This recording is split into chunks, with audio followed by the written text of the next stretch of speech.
The world is on fire right now, and this is what I'm doing to cope with it.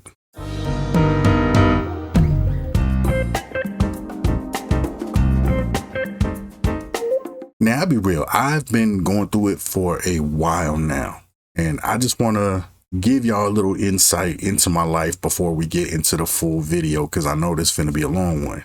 I've taken care of my family pretty much my entire adult life. I dropped my senior year of high school when my mom's got really sick. That way I could work and bring in some money and help support her. And luckily she got better by the following year, and I was able to go back to school so she could still see me graduate. I helped take care of my grandfather, who had dementia up until he passed about 13 years ago. And after that, I helped take care of my grandmother on and off. And then about a year and a half ago, I flew out to Delaware to take care of my grandfather on my father's side, get rid of everything in both of his houses and bring him down to my hometown so I could take care of him too.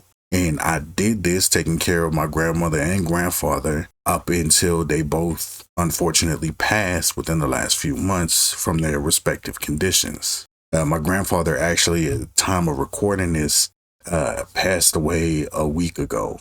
And I did all of that while still being a single parent, taking care of my daughter who has an autoimmune disease in her liver. So for the longest time, I was working 3 full-time jobs, sleeping an average of 15 to 20 hours a week, just so I could keep us afloat and keep us from losing our house, right? And on the weekends, I would work all 3 jobs back to back. So I would be working 36 hours straight, nonstop, without any rest, any sleep, nothing. And then I would get home at 7 a.m. on Monday, just in time to drive my daughter back to pre-K or to kindergarten. And that's actually what inspired my first book, When Daddy's Away. So by 2019, I was completely burnt out. I was so sleep deprived that I was actually hallucinating, like a lot. Visual and auditory hallucinations, and real talk, nothing will bring you closer to the edge than never being able to trust your own eyes and ears, your own mind. It definitely wasn't the first time that I had, considered committing, but it was the closest that I had gotten. I had fully made up my mind and decided that I would go through with it when I got off of work from my 7 to 7 shift running a hotel. And while I was working overnight, I was completely caught up on this special event that was going on the Drawfee channel, where they were doing this Drawfee game jam where they teamed up with indie game developers and they made games based on, Drawfee's drawings. And I was fully caught up with it. I had watched the entire series up until that point, but the final video showing the finished games hadn't been uploaded yet. And so even though I was fully committed to committing, I decided, I could wait a week. And so I put it off, and I was good for a while. And then a little while later, I decided, I think I am ready to go through with it again. And I had about an hour left on my shift, and I was just killing time. And, I'd always been a really big fan of Philosophy Tube. So seeing that they had just uploaded a new video, it felt like, perfect timing. The video is just long enough for the amount of time I have at work that I'm trying to, just get rid of. And it was a video called The Cosmonaut. Now, if you've seen it, you know exactly why it hit me so hard in that moment. But if you haven't seen it, in the video, Abigail Thorne goes through excruciating detail about her own battle with thoughts of committing. I mean, it is just a profound and deeply just painful watch. But by the end of the video, I was bawling. I was literally on the floor in the laundry room of the hotel, just curled up in a ball, just broken. But it made me change my mind, and I actually haven't been that close to doing it ever since then. And it might seem dramatic or weird or goofy or lame or whatever to say this, but I can genuinely say that Drawfee and Philosophy Tube saved my life in those moments with their content, and it's crazy to think about. And so with all of that said, as we watch America collapse into a fascist regime where Nazis are openly saluting and shouting Heil Hitler in Miami nightclubs, in public, all over the place. And bitch-ass ICE agents are murdering innocent civilians in the streets, kidnapping people, using children as bait. I just wanted to compile a list of some really dope content creators that are helping me get through the end of American society. And hopefully, if you need it in the way that I needed it back then, you can find someone whose content can help you as much as it helped me. So this is going to be a long one. And so to make sure that things are a little bit easier and to keep things somewhat organized, I have put the creators into 5 very loosely gathered categories, which is comedy and entertainment channels, commentary and review channels, anime or animation channels, creativity and craft channels, and lastly, VTubers. Timestamps will be in the descriptions if you guys want to just skip to whatever style of video you prefer, but please check them all out because there might be something in here that you didn't know you really would enjoy.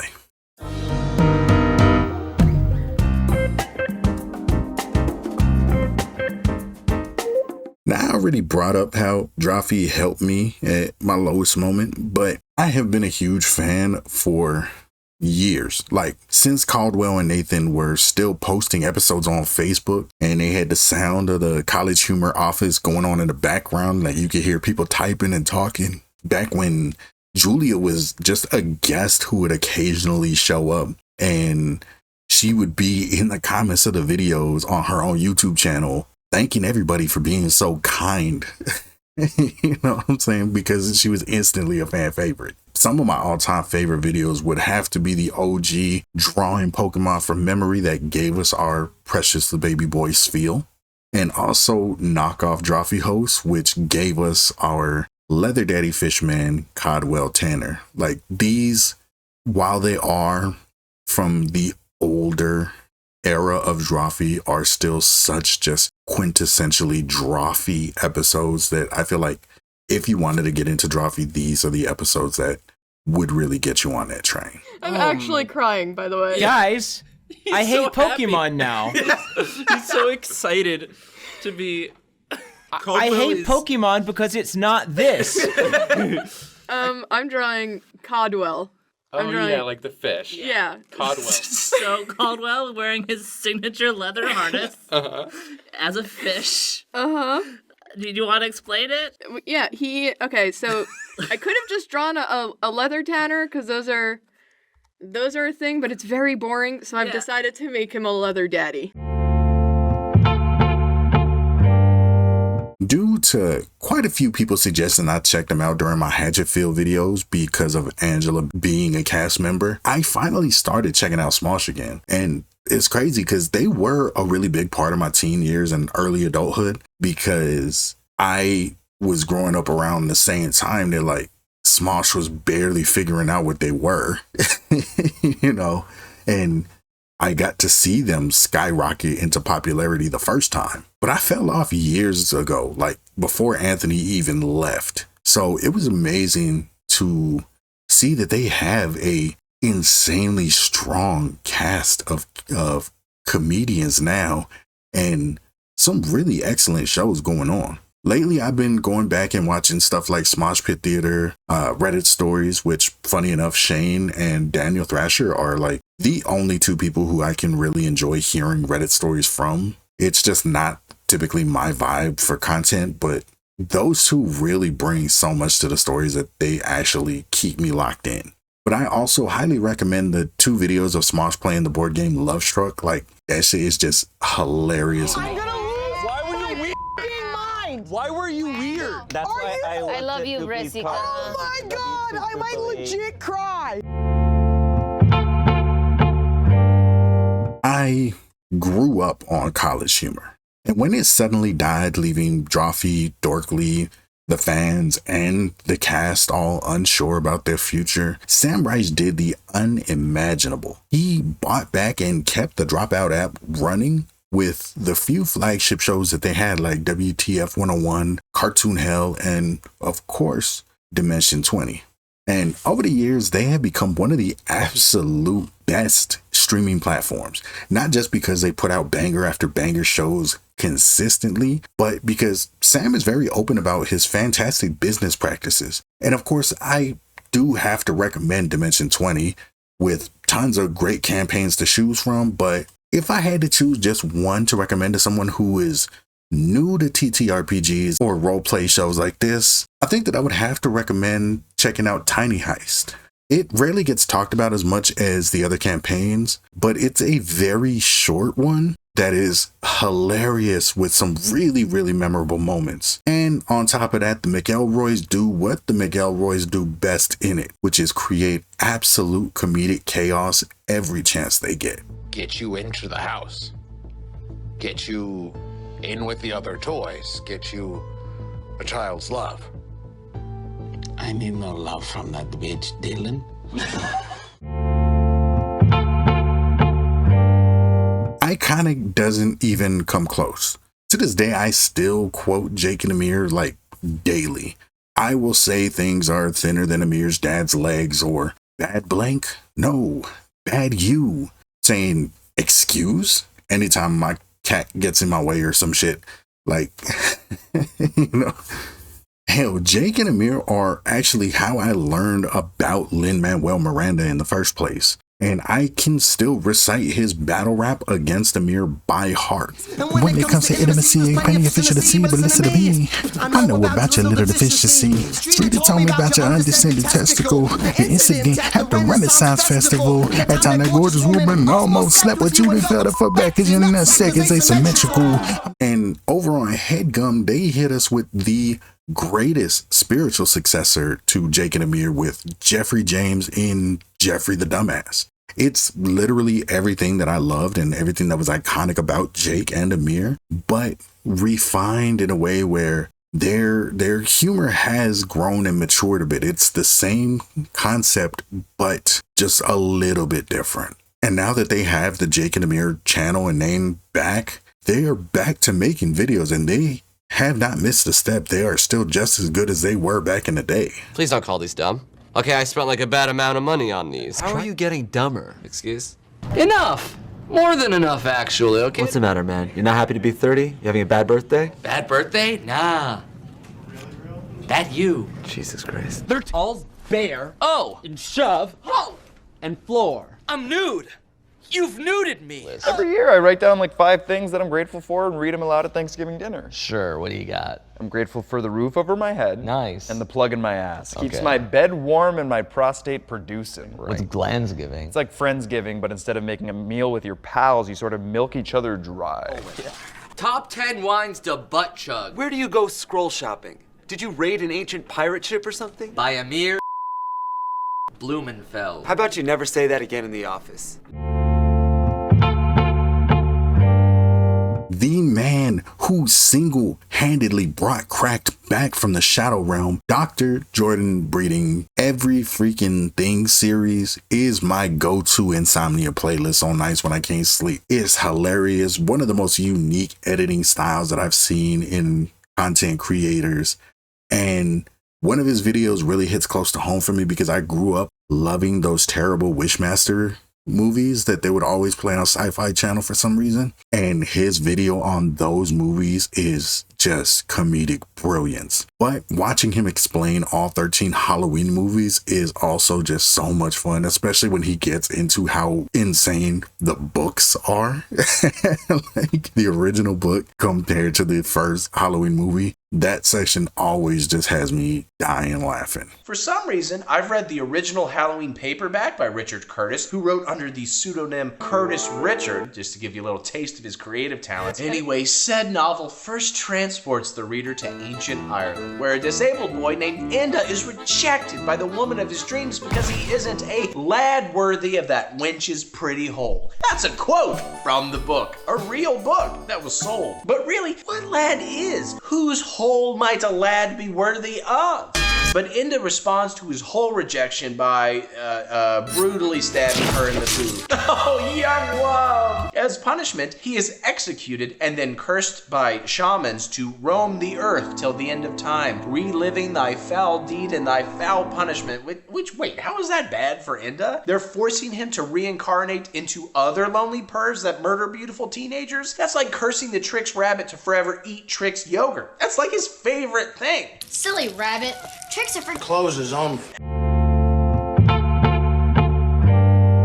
Speaking of crack though, this channel holds such a big part of my heart. I still regularly go back to watch After Hours, the Crack Podcast Live, and Obsessive Pop Culture Disorder. But one of the lesser known and most underrated series was Winston Roundtree's animated series People Watching, which has a new home on the Part-Time Cult channel, and I cannot recommend watching it enough. This show is one of my biggest inspirations as a writer. It's an excellent time capsule of 2010's hipster life with some phenomenal dialogue and really emotionally poignant moments, especially in the season 2 episode Hope in Every Box, which honestly is my comfort episode. Like when I'm depressed, I watch this episode of this series to cheer myself up and remind myself that the small, seemingly insignificant steps are still steps forward.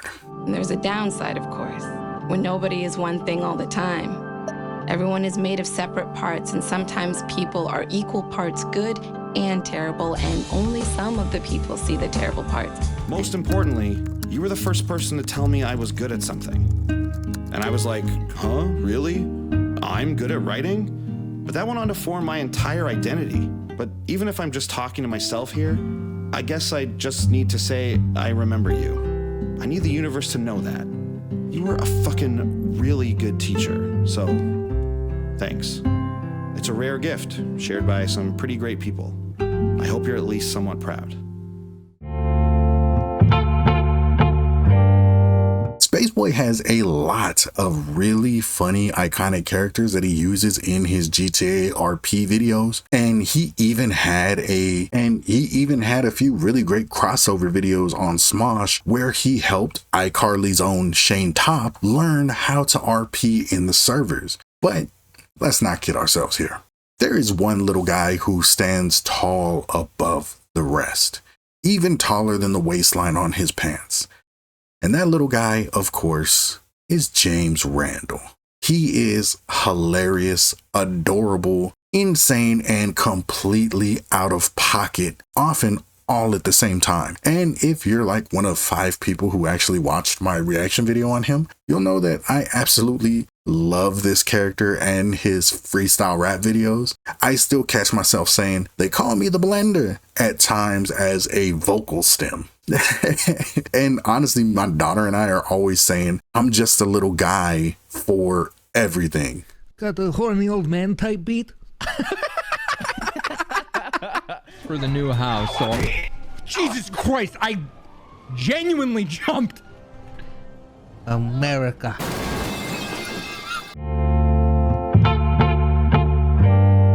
Y'all see Prim right here?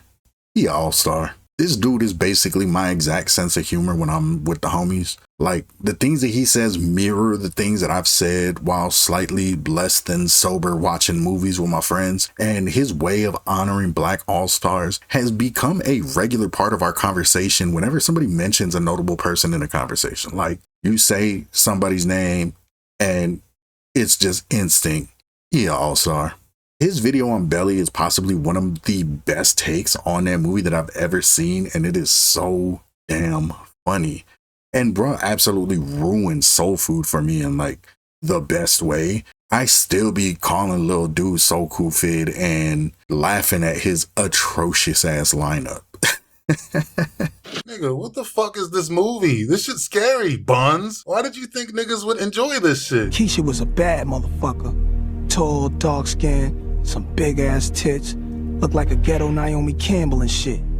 Nigga, do you see what I mean about the narration? I'm not gonna stop every time he says some dumb shit. I just wanted y'all to witness that one. Sounds like some shit I would write in middle school. So Cool Fit is watching the whole thing go down. Of course he is. This nigga don't got no friends, man. Why you in the adult business all the time? How is this interesting to you? You have a Sega Genesis or something? He's played by Keith David. Y'all know Keith David, right? He's that one nigga. He got a really cool voice. Just like me. He an all-star. He got this one super crazy military homeboy. He's played by Bonking, Boongang Woodbine. Y'all know him, right?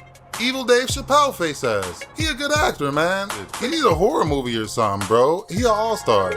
Chris Tucker's here too in Vietnam. Look at that. That pimping thing didn't work out for him after all, I guess. I guess it's true what they say though. That's ain't easy. Pimping. I'm finna go get high.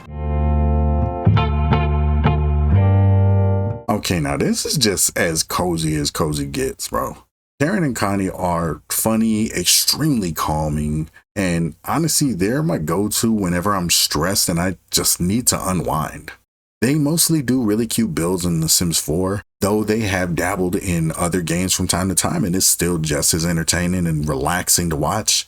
But their short series where they made builds that look like foods was so damn enjoyable to watch.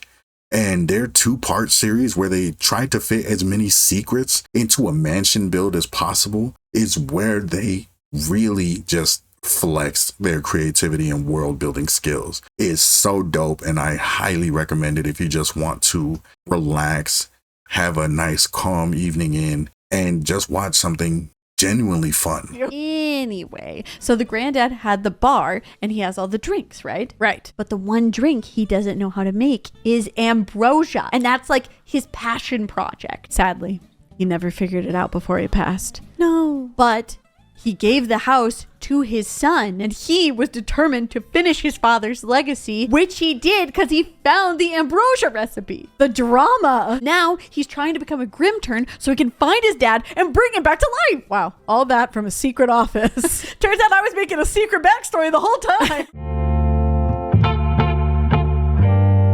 Now, these two are sides of the same coin for me. With Rap Critic, we get really entertaining breakdowns of rap lyrics throughout the years. Like, my guy has been on YouTube doing this for so long, and he has never missed a step with it. Even if you don't agree with some of the things that he calls out, it's still hilarious and done in a really good way. And he was generous enough to even compile some of his best reviews into longer videos, like his Worst Lyrics I've Ever Heard series being compiled into compilations. And with Todd, you get a very similar vibe, but with pop music. I love his single reviews, but also, fun fact, as a professional songwriter, I can 100% say quite a few of us in the industry actually regularly watch Todd in the Shadows videos, specifically his series Train Records, and we do take notes on the things that have caused careers and albums to flop. Like, real talk, Todd in the Shadows and Rap Critic, y'all have people in the industry watching even if you don't realize it. Like, we're peeping what you're doing. It's that good. Because I've tried multiple times to listen to him, and every time I think, wow, he spit that with a lot of intensity. Can't remember anything he actually said, but the words went by relatively fast. Every brag verse feels a lot like a sound and fury signifying nothing sort of deal, you know what I mean? You gonna make Bobby Wood snap? Bobby Wood. Yeah, you don't want Bobby pulling your card, because as he's demonstrated on this track, he's gonna not use wordplay or punchlines, and instead just kind of repeat some of his less interesting lyrics. Oh, I'm sorry, but saying mediocre rhymes slightly quickly is just not that compelling to me. I think Logic needs to learn what I learned when I played Sonic the Hedgehog back in the day and accidentally hit the speed shoe monitor. Faster doesn't always equal better. Logic, his words really move.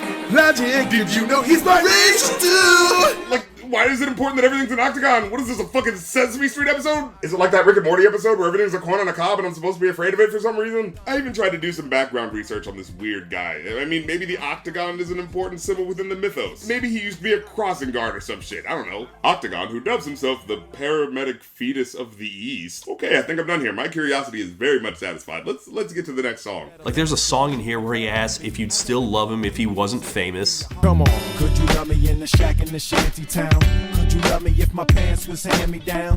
Could you love me if my wrist ain't bling? If I wasn't insane, huh? Okay, I have to say this. This is just 21 Questions by 50 Cent.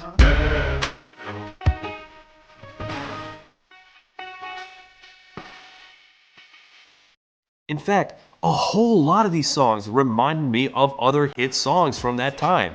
There's a song on here called Wave 'Em Off about brushing away haters.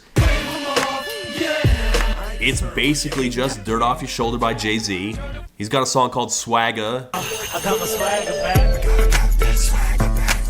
That's just straight up a Jay-Z line. Tell Me Why was Why by Jadakiss. The parts of I Wish I Made That where he defends his legacy reminded me of Forgot About Dre. The flow on Miss Holy Roller where he disses his ex-wife reminds me of Eminem's on Cleaning Out My Closet where he disses his mom. Almost every single song on here reminds me of another song, which makes shit like this, Why should I try to sound like y'all sound? That's what's wrong with the rap game right now. sound really hypocritical.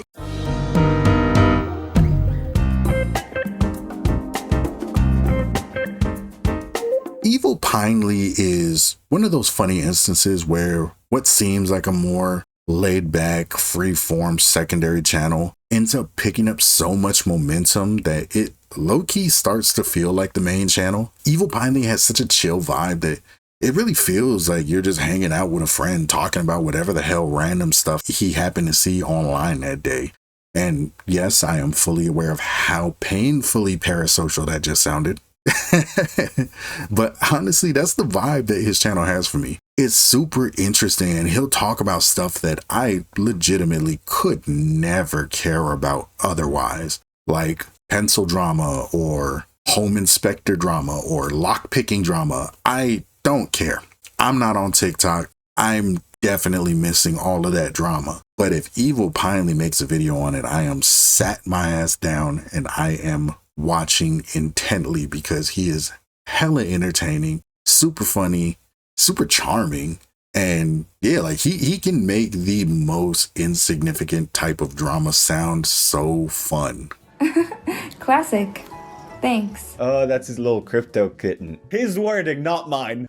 I'm not subscribing to that wording. But that's the sort of fantasy that these unfuckable nerds it's a sort of a fantasy they imagine. I was like, am I gonna mince my words here? But no, this is the most unfuckable fucking thing that you can do. Go to crypto land. Just know this is a 10-minute video. You're not gonna see the entirety of it. I'm just skipping around. But this is like, it is fully like staring at a car crash. Now, Chad's sense of humor in video style always seems to scratch a very particular part of my brain that I can't really put into words. Like, yes, she's hilarious, but it's also really relaxing to just throw on, you know, one of the Twinge Quinge type videos and just let them run back to back on autoplay while I'm working or cooking. Like, just hearing the video in the background, like, it's very relaxing. And one of my favorite Chad videos was when she was talking about the strange world of TikTok vampires, which again, I'm not on TikTok. I had no idea this was a thing until I watched that video, but this shit was so damn funny. And the video where her and Pinely, not to be confused with Evil Pinely, created their janky little film and then entered it into a bunch of sketchy film festivals. That was another gem. That is actually an all-time favorite video for me. And that one was on Pinely's channel, but it was a collaboration with Chad and Pine. Hey guys, and welcome back to My name is Chad. And It's gonna fuck you up. Water is gonna fuck me up. 2, once you have a little bit of money, start eating super clean, super organic. Understand that the food that you consume has pesticides, has chemicals. Once I have money, which I still don't have, because that's what this tutorial is supposed to tell me. Don't use a microwave. Microwave, you're literally cooking your food. Microwave will cook food. Neglect celebrities. Don't give a celebrities. They're just dirt. Ignore celebrities, even though we're supposed to be making rich friends, and they probably won't want to be our friend if we call them dirt and stuff. Yo, drop me a $250,000 wire. He's a dirt pig. For someone who's always talking about the meaning of words, I think people need to start studying words. he seems to not understand the ones in step by a step. We still don't know how to get rich like him. This wasn't even unhelpful advice. This was advice for after we've done the thing we needed advice for. What's up, guys? Today I'm gonna be showing you how to tie a shoe. This is just a quick step-by-step. As you can see, my shoes are already tied. Go fuck yourself. Don't put food in here, by the way. It'll make it cold.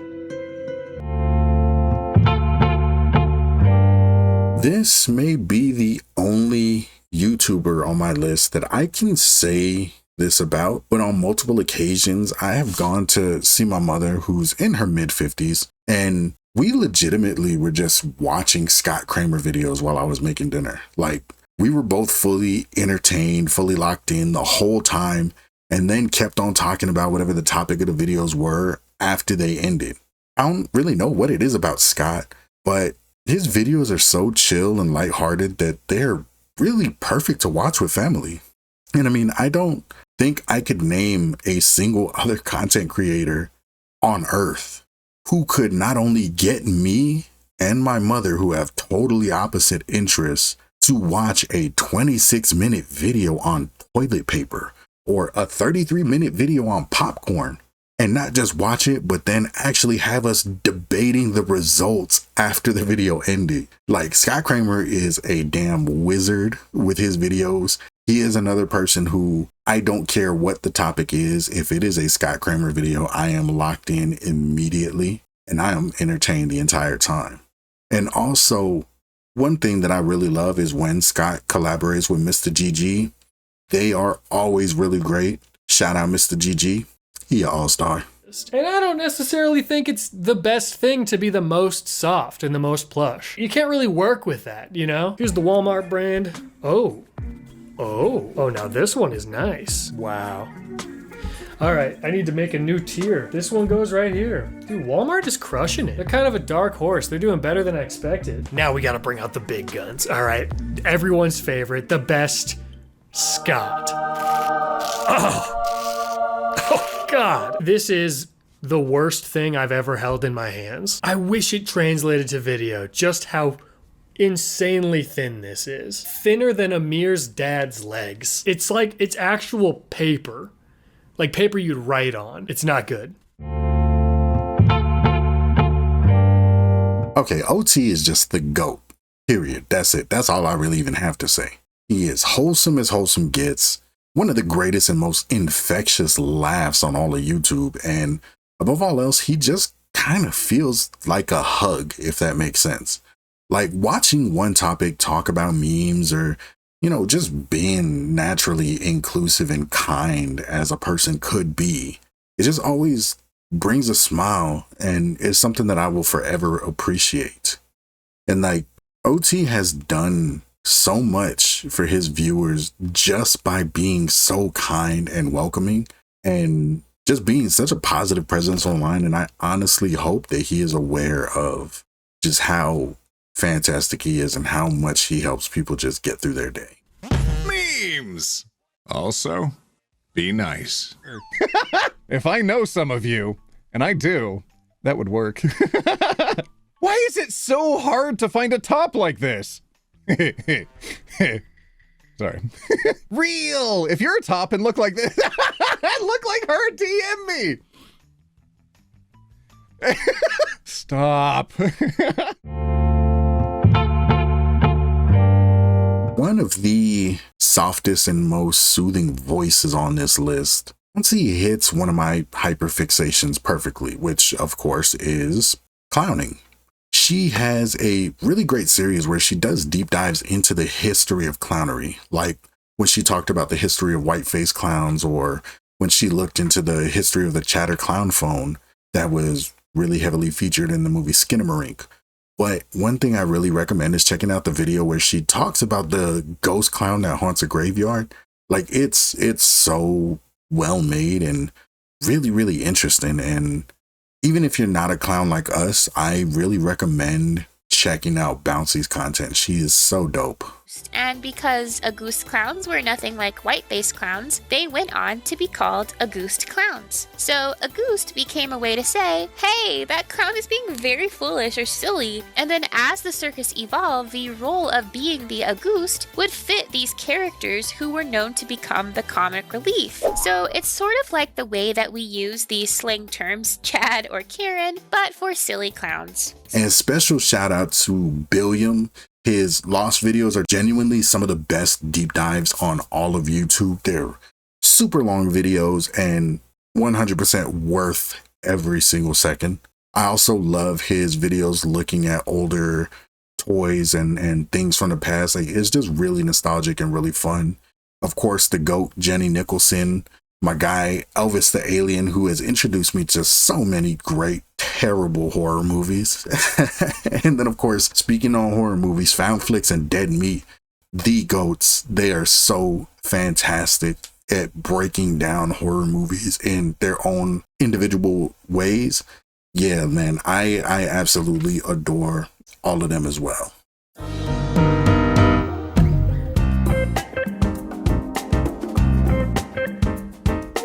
Now, I know this is going to be very hard for some of you to believe, but it's about time that I came clean. I am a fan of anime and manga. I know, it's shocking that the Twink VTuber is a fan of anime, but it's true.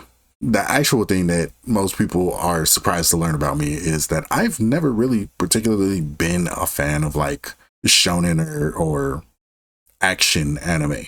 Like, yeah, Cowboy Bebop is a classic. I grew up on the Dragon Ball series. But if we're being honest, Fruits Basket and Nana were really what made me fall in love with the medium. And because of that, Colleen's Manga Rex just feels like home. If there is anybody who truly loves and appreciates shoujo, it's Colleen. Whether it's deep dives into specific shoujo magazines or just chopping it up about how so much of today's romance anime actually comes from shonen magazines, while the actual shoujo still gets left by the wayside, this channel is full of really great content.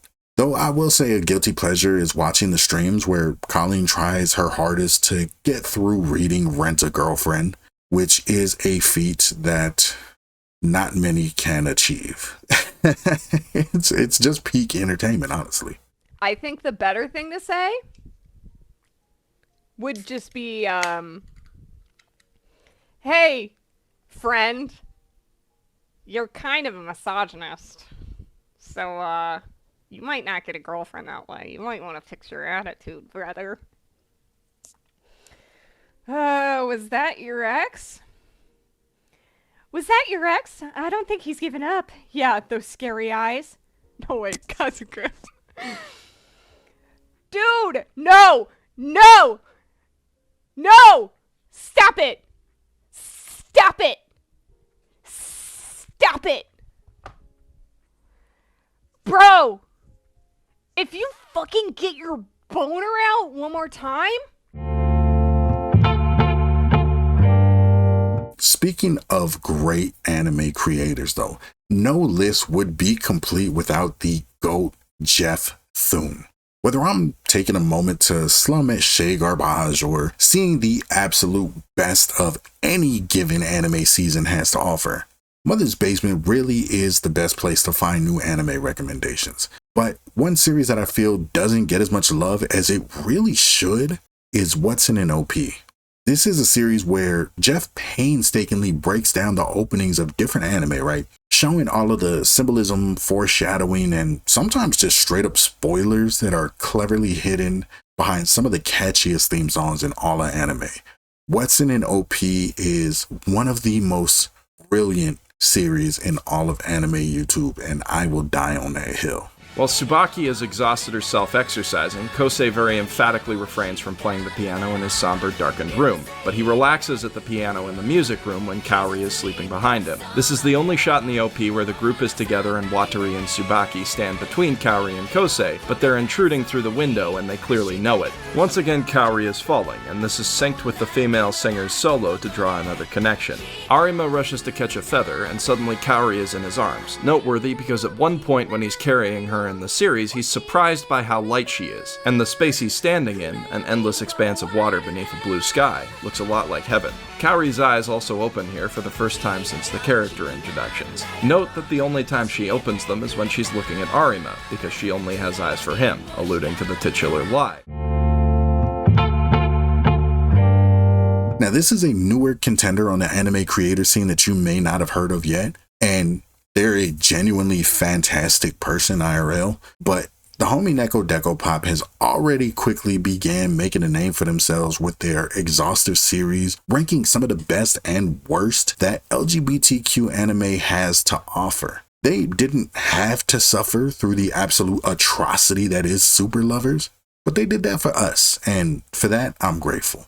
Also, they make amazing music, and I've been running their album Wise Mind back to back repeatedly since it dropped. As a transgender woman living in Japan, the trials, tribulations, and rejections she's had to face are unfathomable. I thought that they did a really good job at presenting her story with care and compassion. Stuck inside this house so broken, I can feel the rage unspoken chaos.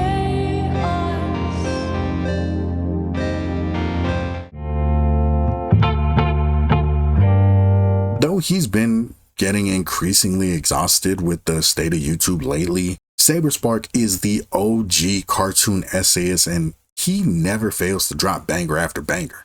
Some of my all-time favorites are his video on VeggieTales, which had so many hurdles and crazy things happening that it could probably have its own documentary just on the making of that video, and I would still fully be locked in. But also the iconic Saber fart that was birthed by shitty NFT bros trying their absolute hardest to be even a little bit creative. Yeah, Saberspark is just great, period. I also still stand by that kids have zero interest in this stuff. Their parents, however, do. I understand parents who want their kids to learn and not become victims to a skibbity brain rot. No kid is going to care about this. Most adults don't even care about this. It makes me think about that old Rage comic with, I'm Justin Bieber. And they're like, who cares? Well, hello there. Oh my God! Menahem between the Prime Minister of Israel from 1977 to 1983. He's here? Oh my God! I literally just discovered this creator, and I have been so obsessed already.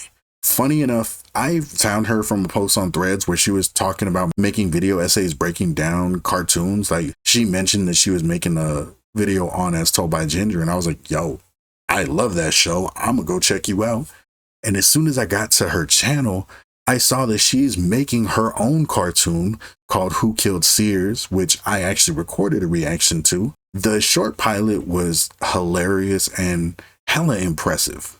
She was doing all of the voices herself. Like, this is really just a one-woman operation for this cartoon, and it's so cool. I genuinely can see the show being really popular if it gets proper support and if enough people start giving it a shot. So please check it out as soon as you get a chance. You were found around back. Around back? I can see how that part may be incriminating, but with the blood on your hands. Blood, not the fake ketchup stuff. Oh, what else would it be, Jameson? That's Officer Jameson to you, you murderer. And I know it may be kind of lame to lump non-anime channels together, but these three all do very similar things for me, which is break down different Western animations in a really entertaining way. Dust Till Sean, Johnny Two Cellos, and Shady Do Rags all hit those nostalgic shows that I grew up with and come up with some genuinely amazing video essays and episode breakdowns. Dust Till Sean's Dark Side of Hey Arnold series is one of those series that I find myself actually anticipating before the videos even drop now. And with the revival that we got, I found myself binging all of Johnny Tuccello's old King of the Hill videos and breakdowns, and they still hit just as hard. And I honestly don't think that anybody as entertaining a video on Daria as Shady Dude Rags consistently does. Like, he really gets into the writing of it, and I just love it. He makes really great videos.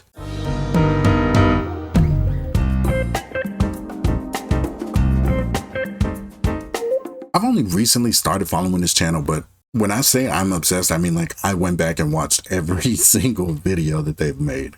Her character designs are so refreshing and dope. Like, they're really, really cool looking. And I've been super inspired by the more recent series where she's turning her characters and drawings into Pop Mart style art toys. Like, it really lit a fire in me in a way that I can't really explain yet, but it made me want to do something similar with my own stuff. For the past few months, I've been transforming my character designs into Pop Mart style art toys, and now it's finally time to make trinkets. Let's see if we can transform my most complicated character design into a Pop Mart style art toy. All I feel I have to say here is Mario lore is everything. Ken and Cade's looks are always on point. The cosplays have such an impressive amount of attention to detail every single time. And I would be completely lying if I said I wasn't absolutely shamelessly simping for Toadette and Bowser every single time they're on screen. And don't even get me started on Chain Chomp and King Boo. Like, when I say this channel is Bipanic personified, I mean it.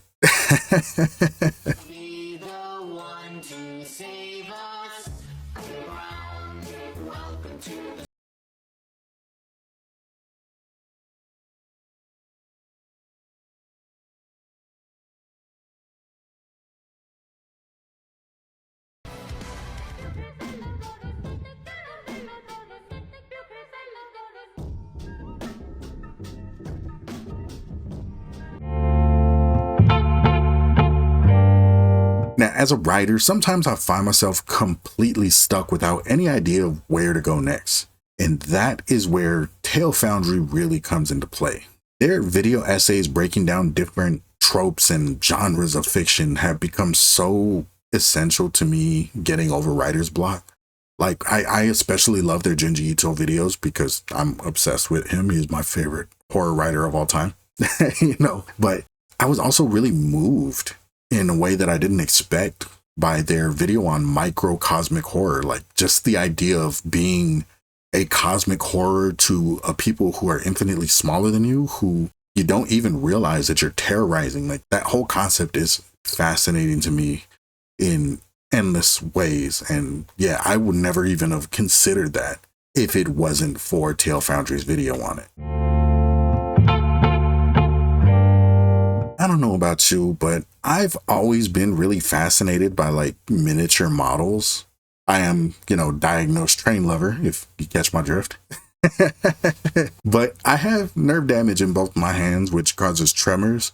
So I can't build any miniatures myself. I can't build any model train sets or anything like that. It's something that I've always wanted to do, but physically I'm just not able to. And so I love watching these types of videos and just kind of like living vicariously through them a little bit. Plus, they're just so soothing and relaxing to have on in the background when I'm writing or doing some work or paying bills or something, you know. And even better than that, like Boylei Hobby Time also gets to scratch off one of my other passions and special interests, which is the Wild West. Like, growing up in the heart of the Wild West, in what was at one point the gunslinger capital of the world, or of the West, and growing up watching old Western movies with my grandfather, like, I've always just loved all things Western, right? And his Imaginary Wild West series, where he builds really amazing, detailed, intricate dioramas while crafting these intricate worlds and stories around them, is so perfect for me. But if you really want to see one of the most creative builds that I've ever witnessed personally, I highly recommend checking out his Mind's Eye video where he builds a model that expertly depicts a man's imagination while he reads. Like, it's just so cool, and I really recommend you watch it, man. I have a love-hate relationship with this stuff. The one thing I think I dislike about it the most is that I often get these little offcuts stuck to my feet because I lazily throw them on the floor. I suppose there is something I could do about that. The men approached from slightly different angles and stood about 10 feet apart. Don't do anything crazy now, ma'am. It would be a shame if anyone were to get hurt. We just want a better look at that shiny machine you got there.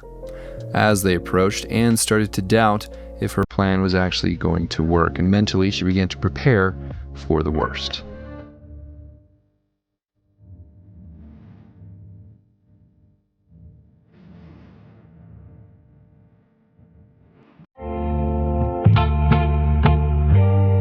If you want the best of the best in battle rap bars, no channel comes close to Masked Inasense. Now, bro has some of the most painstakingly assembled collections of bars and room rockers. And whether you want to hear a video that's all just food bars or all just gun bars or the most disrespectful punchlines or the most clever rebuttals, no matter how specific your curiosity is, I guarantee that bro has at least one compilation with lyrics typed out to explain clever lines that are broken down really well.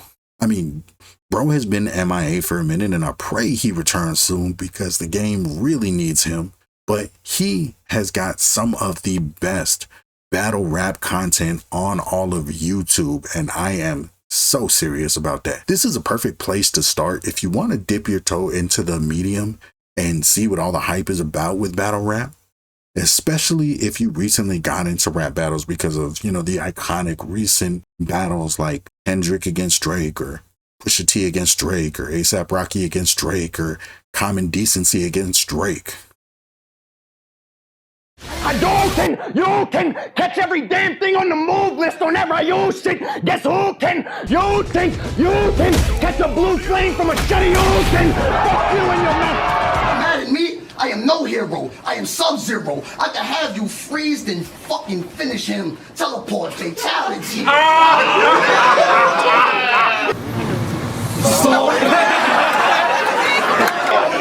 am no hero. I am Sub-Zero. I can have you freeze and teleport.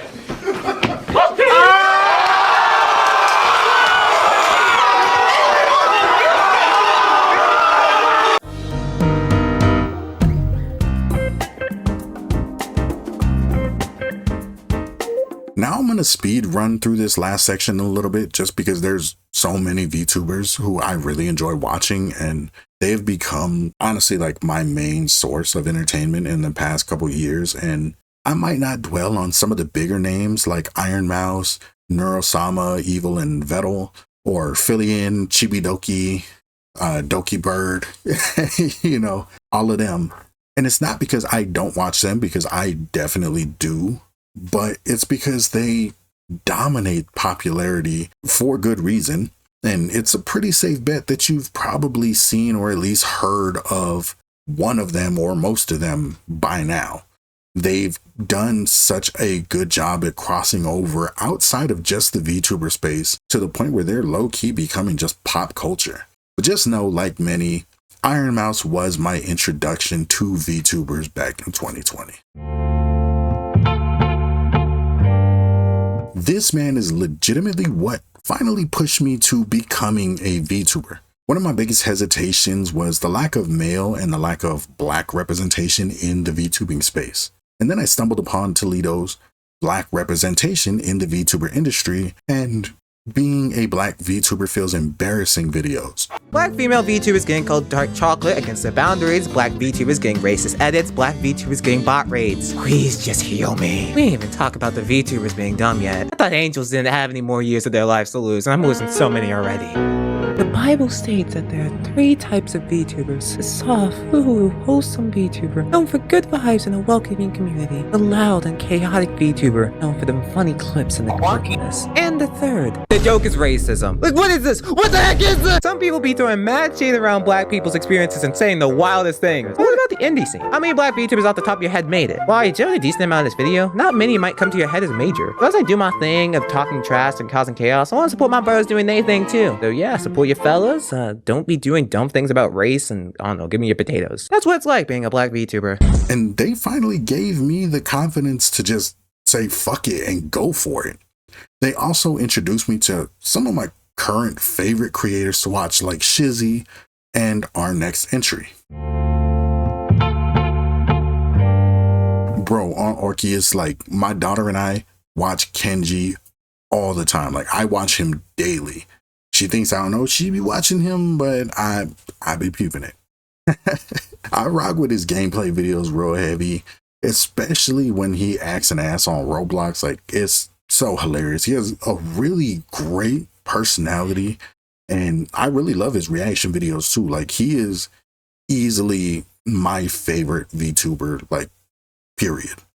And every time he gets chat involved, like his confession videos or where he rates their refrigerators or just random stuff like that, it's always just a wild ass time.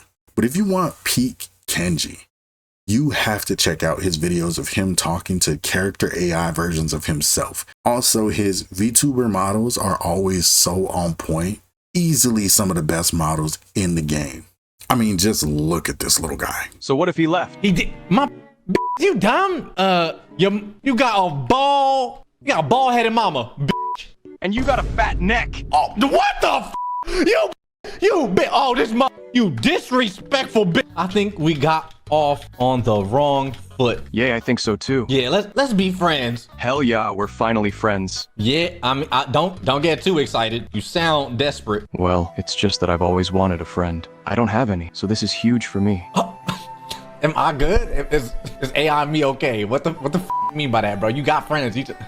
You should be lucky. I'm not meaner to you. What the f? Yo, this guy's an ass. I don't want to talk to him no more, bro. I'm good. That motherfucker pissing me off. I don't think I like him. Someone need to cancel his ass on Twitter. Static Tokyo just has a dope vibe to him. And I know I could have put him up with like commentary videos, but you know, gotta rock with the VTubers, so he's on this section of the list. But I really enjoy the videos that he puts out. His video on VTuber pet peeves was hella relatable to me. And bro, low-key could kind of spit a little bit too. Like I'm trying to get a little collab track to happen too. Get a little VTuber cypher happening sometime. I really do appreciate the love. I was shocked. I'm still very, very confused on why y'all listen or watch my black ass talk while I blast your eyes and ears with clips. What are we talking about? But hey, I won't complain. I got a rocket, try to find me, yeah, bullets will stop it. First of all, mine, nigga, kamikaze, I'm blowing up, never can stop me, like what? Okay, this is another creator that I watch daily, and I'm constantly locked in for like Marvel Mondays, reliving the whole MCU through fresh eyes, or like now with her Steven Universe videos, right? She has such a dope personality and she's really fun to watch, and it's always entertaining, especially when she gets sidetracked and launches into like a long ass rant or story. Like, it's just really, really entertaining. So when he alt-tabbed, it showed the porn page of streamers and content creators, right? You know? And I really grew to like his wife too, not parasocially, but you know, content. You're consenting to those pictures. You're consenting to how your body is. You're consenting to all of that. You're disgusting. Like, pull it together. It doesn't matter how much you like somebody. If they're doing shit like this, right? This is fucked. Everything on there, and then he... I mean, you got eyes, bro. That's all I gotta say. No. But for real though, Cha-Cha has such a soothing voice and energy. Oh my gosh. And a really fun, lighthearted vibe. She's been a bit more recent of a thing for me. Like, I just started really getting into her in the last few months, but I have really been enjoying her streams. Like she's super dope. Stop touching each other in each other's chat. No, start touching. Guys, start touching. Guys, start touching each other. Touch aggressively. Touch aggressively. Touch aggressively right now. Start touching everyone who sits there. No. It's like when you look at your parents and you're like, you had 3 kids. You mean to tell me you've done it at least 3 times? Ew.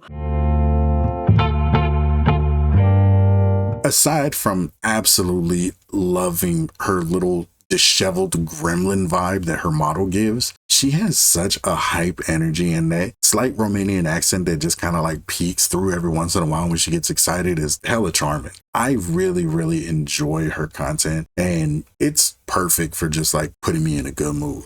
I ain't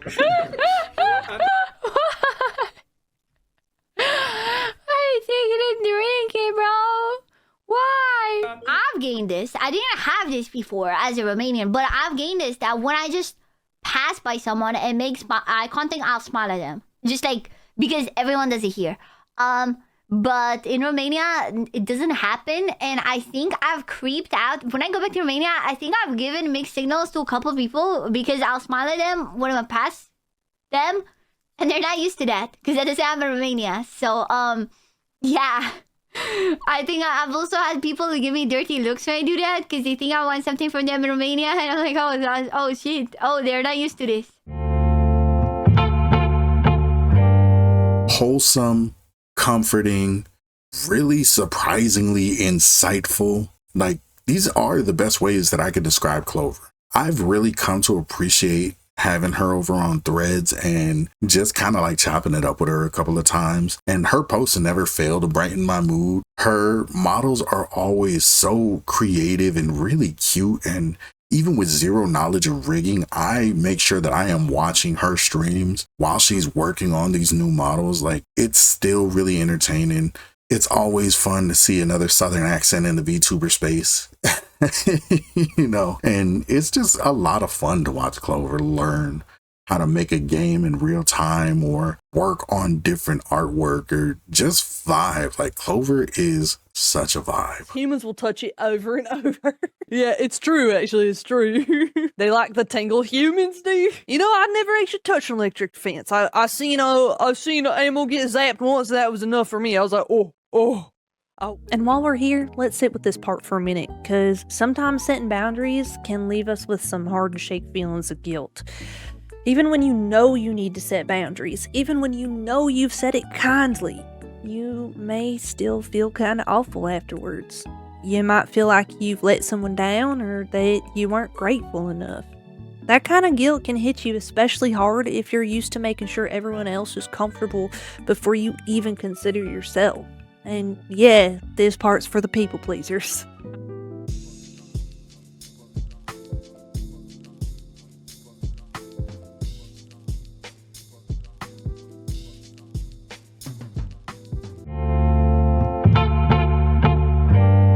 Bro, I don't even know what to say here. Just check out Chelzor. Like, she's so dope, super funny, super entertaining. I know I keep saying that, but it's true for so many VTubers.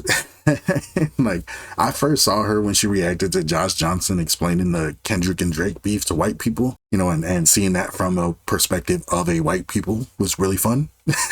And honestly, I've been locked in with her ever since, and I've watched pretty much everything she puts out since that video came out. With my eyes! My brain had to register that! Cheer 100 Chelzor is about to make a 1,000 page response to this shoe video. No, I'm gonna make an hour-long reaction video to it. I will take us both out. I'm gonna fucking merge. I turned on the blinker. That's your goddamn warning. I'm not asking for permission to get in your motherfucking lane. I'm telling you where I'm going. And I'm going there. Eat shit.